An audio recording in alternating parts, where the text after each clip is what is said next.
Welcome to the Tech Egg. Don't get scrambled. Enjoy the video.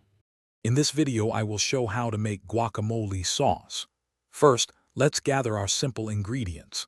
You'll need 3 perfectly ripe avocados, 1 small red onion, and 1 jalapeno for a little kick. Don't forget 2 tablespoons of freshly chopped cilantro and the juice of 1 bright lime. Finally, a pinch of salt and a dash of black pepper will bring all the flavors together beautifully. This easy method ensures a fantastic result every time.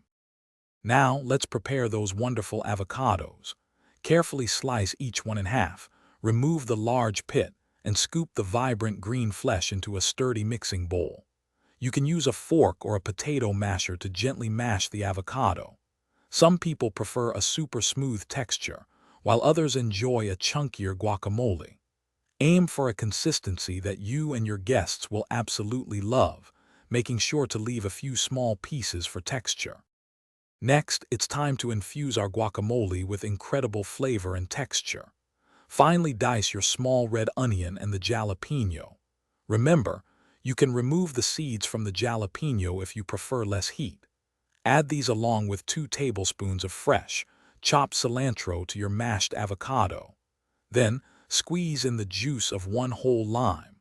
This not only adds a zesty tang but also helps keep your guacamole a beautiful green color. Finally, let's perfect the seasoning and get ready to enjoy. Add about 1/2 teaspoon of salt and 1/4 teaspoon of freshly ground black pepper to your mixture. Give everything a good, thorough stir to ensure all those amazing flavors are well combined.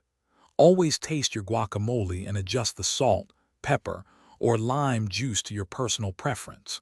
Serve this fresh, homemade guacamole immediately with tortilla chips, or as a delicious topping for tacos and burritos.